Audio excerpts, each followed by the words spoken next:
It's not good because I've seen a lot of people not bothered about it. I'll give you one example. Again, you must excuse me on this. इथे कोणी political party मध्ये असला तर मला please माफ करा.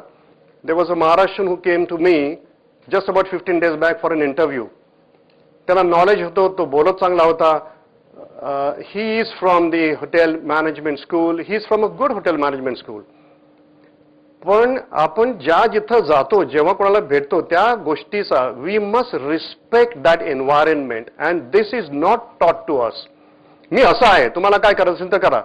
This is bad. He came with the chappals. In our industry, chappals are not accepted. In our industry, you can't wear a trouser without the belt. It is in our industry, it is not accepted. तुम्ही जर का आमच्याकडे नोकरीला आलात तर आम्ही ह्या सगळ्या गोष्टी बघतो. मी तुम्हाला चित्र दाखवली आधी, फोटोग्राफ्स दाखवले. Now, if you want to belong there, if you want to be the boss, मैं कुछ भी कर सकता हूं, कहीं भी जा सकता हूं जिंदगी में. Can you say that? त्याला उसमें गट्स लगता है. Without guts, you cannot do all that. टिंगल करायला फार सोपं आहे. But you must change yourself. You must change your attitude. If you're willing, then this is your industry. You need the traits where you can think that yes, I want to be there and I would like to be. आणि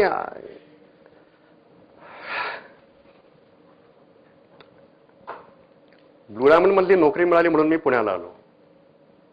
Till then I was in Bombay. In Bombay, I lived in an area where we had a lot of Gujaratis and Sardars, North Indians staying around us. So I switch from English, Hindi, Marathi, Gujarati, Hindi, English. ते काही सवय झाली. I don't do it deliberately. When I came to Pune, and if I say, hi Dilip, how are you यार? काय shining मारतो यार, सरळ बोलणं. यार ये क्या, I didn't figure that out. Why does that happen? I am only trying to say, you need to step out of Pune, you need to step out of Maharashtra, step out of India. Why can't you be a global citizen? मला तुम्ही माझा धर्म विचारलात तर मला माहित नाही. And I don't care. माझा धर्म मला माहित नाही. I'm not proud of things which are not good about me. पण तू कोणास मला विचारलं तर मला एवढं कळतं की या पृथ्वीवर I'm a global citizen. So if you can shift your thinking and if you are able to make that shift, it is for you. It is not for those guys who have 93%, 96%. How does it matter? It doesn't really matter. कारण तुम्हाला ह्या इंडस्ट्रीमध्ये शिरायचं असेल तर you need a different attitude. So if you have that attitude and plus if you have passion for any work that you undertake tomorrow or if you have patience, हे सगळ्या चांगल्या गोष्टी सांगत असताना let me tell you few bad things about this industry. हे passion आणि पेशन्सवर आठवण आली. ही इंडस्ट्री अतिशय टॅक्सिंग आहे. म्हणजे फार मेहनत करायला लागते या इंडस्ट्रीमध्ये. ह्या इंडस्ट्रीचे 2-4 वाईट गुणधर्म असे आहेत. दिस वर्क्स 365 days. इथे आम्हाला बँक हॉलिडे म्हणजे काय आम्हाला आजवर कधी. I have never taken a holiday in my life. 365 days and it runs 24/7. म्हणजे 24 तास चालू असते. आणि असं बरेचदा घडलं. पण एक इन्सिडेंट म्हणजे ते मेजर साहेब नावाचा सिनेमा शूट होत होता ब्लू डायमंडला. त्यावेळेस अमिताभ बच्चन टीनू डायरेक्टर होता, ते आलं आणि त्या टीनू सकाळी 3 वाजता हार्ट अटॅक आला. तर त्यांनी सगळ्यात पहिल्यांदा मला फोन केला. तर मी ते 3 वाजता तिकडनं घेऊन मग त्याला हॉस्पिटलमध्ये now can you believe that I was a chief executive of that company but because I knew this guys they gave me a call. मग मी गेलो आणि मग दुसऱ्या दिवशी ते त्या दिवसाची रात्रीची झोप गेली. अख्खा दिवस हॉस्पिटलमध्ये. त्याच्यानंतर आणखीन तिसरी रात्र. आता हे तो काय मोठा माणूस होता म्हणून मी केलं नाही. But I would have done it for any other guest because I have done it for other guest. So this is 24/7. It works all the time. And you require to be really mentally very tough. तुम्ही जर का मनाने weak असाल तर ही industry तुम्ही याच्यात येऊ नका.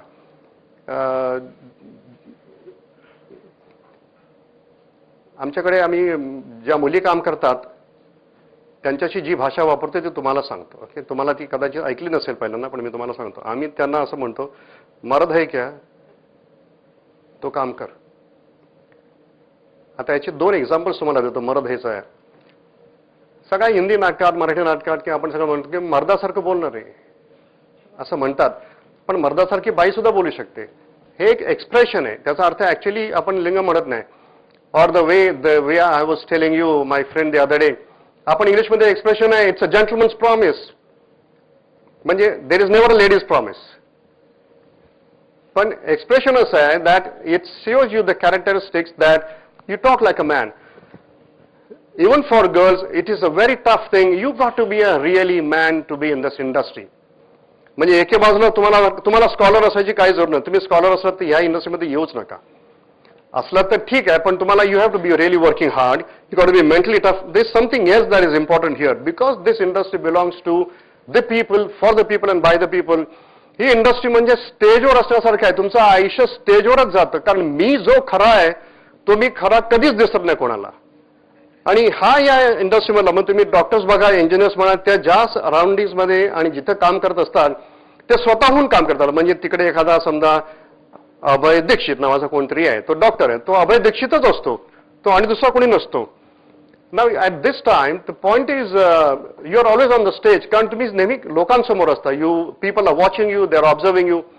If you think you can do that, then this is the industry for you. You got to have an eye for detail.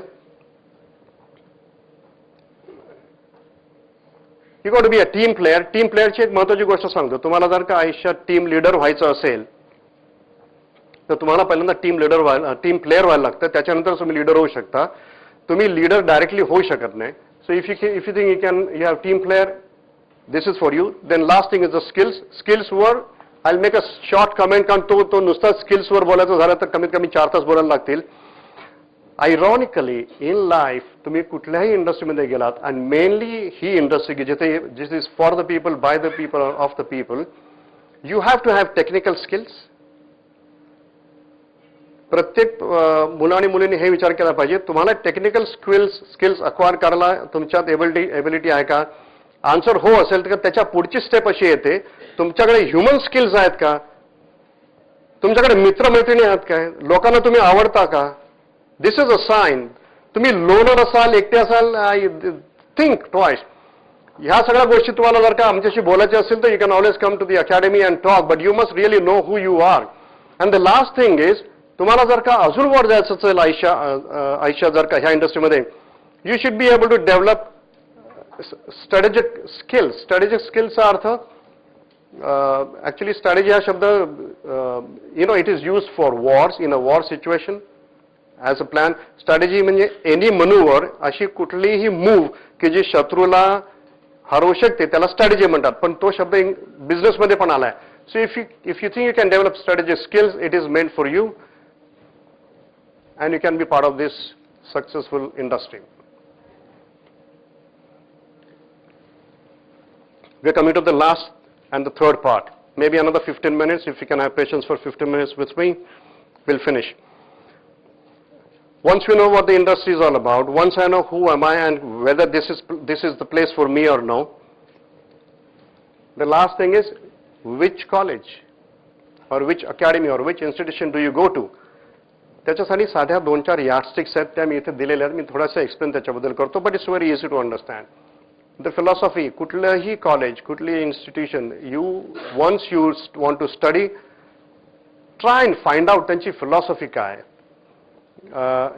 एक फिलॉसॉफीचं एक फालतू उदाहरण देतो. पैसे कमवण्यासाठी इन्स्टिट्यूशन मानली आहे, is a wrong philosophy. I don't think any one of you really agree to that.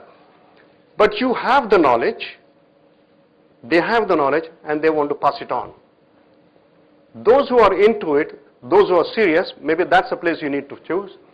You need to find out the people behind it, or the directors behind that whole thing. Who are the people? Try and find out. For example,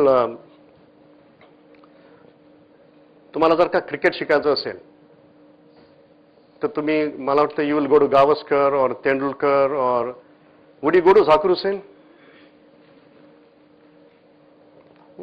Why you want to go to Zakir Hussain for learning cricket? पण याच्यात चूक कोणाची? त्या झाकीर हुसेनची नाही. तुम्ही जर का तिकडे शिकायला गेलात आणि त्यांनी शिकवलं तर तो आणखीन एक मूर्खपणा. पण तुम्ही गेलात चुकून, तर चूक कोणाची? तुमची. कारण माझ्या आयुष्यात गुरु कोण असावा हे कोण ठरवणार?